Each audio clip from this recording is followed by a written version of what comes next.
Famed economist John Kenneth Galbraith once said, "There are those who don't know, and there's those who don't know they don't know." Great summation of Western elites, academics, the public school establishment, the political commentariat, and of course politicians. Not one predicted the Brexit outcome.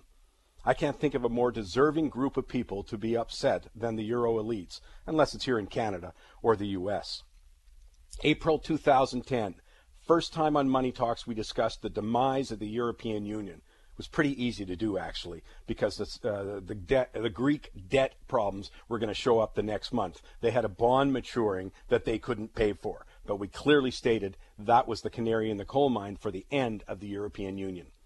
We have been unequivocal that the EU would not survive since that time, that the euro was a wonderful trade, dropping from over 160 prediction to par and then to as low as 80 cents. And part two, we're already getting the first one.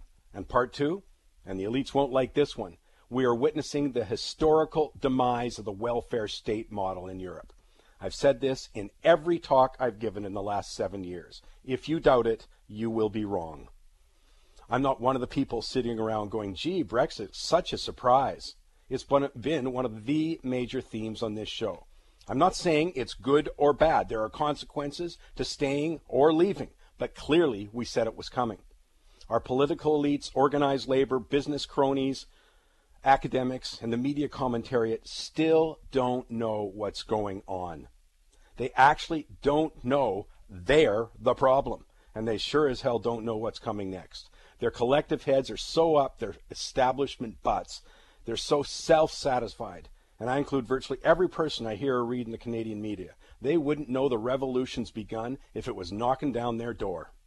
I love the jab by UK talk show host Julia Hartley-Brewer. She said, in quotes, "Very enjoyable watching the looks of utter shock and disbelief on the faces of everyone at the BBC. They don't know anyone who voted leave," end of quote. Well, that's pretty consistent with our elites. In the States, they didn't see Donald Trump coming because they don't know anyone who supports Donald Trump. They're not their kind of people.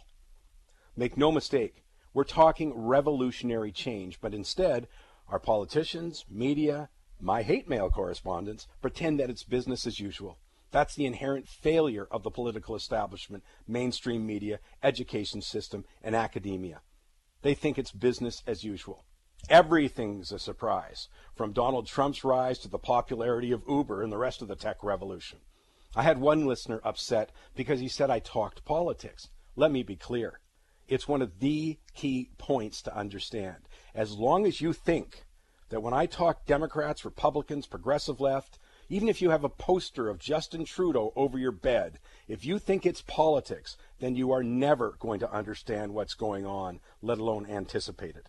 What you're seeing politically with the Brexit vote, with Bernie Sanders, with the victorious five-star movement in Rome's elections, the near win of the Freedom Party in Austria, the rise of other anti-EU parties in Hungary, France, and the Netherlands, they are byproducts of economics and finance. Like currencies, stocks, bond prices, and the incredible movements there, political upheaval is just another measure of the change taking place that has economics and finance as their catalysts. I'm not what would get people's attention. I don't know what would get I have no clue what would get their attention. 3 years ago on this show, I predicted an escalation in social violence. Last week's bloody protests in Paris over labor reforms, the skyrocketing murders in Venezuela, and the tragic murder of British MP Jo Cox, which her husband said was political. Sadly, this is the beginning. Listen to that. You want a prediction? Well, here's one. Before this is over, they're going to be dragging politicians, union elites, crony capitalists into the streets.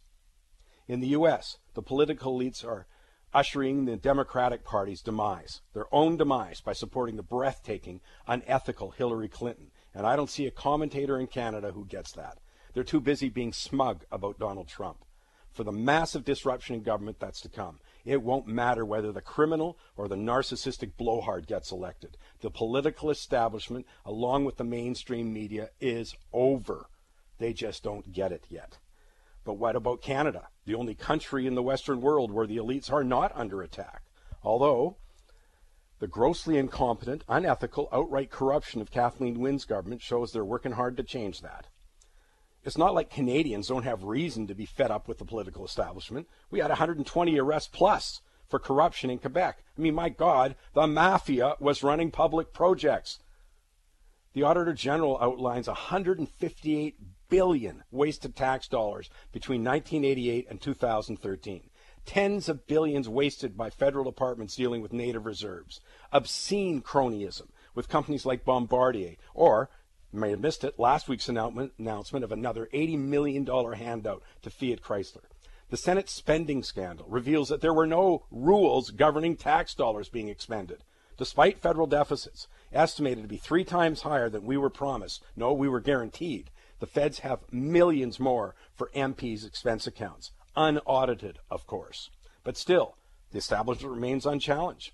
My guess is that governments can thank the oil revenue windfall, which protected our economy from an extended fallout from the subprime crisis, in conjunction with the powerful socialization in government institutions, from public schools to the CBC, and a mainstream media who are so totally integrated into the political establishment. But that could change. All you need is a period of subpar growth that we started just 2 years ago, along with a litany of tax increases. You've seen it in property taxes, maybe in a province with carbon tax increases, other green levies, and now we have an increase in payroll taxes. There is going to be a point where Canadians say, I've had enough. And once they do, all the selfies in the world won't be able to stop it. As I've been saying since the beginning of 2015, welcome to the age of consequences. Brexit is just another check mark.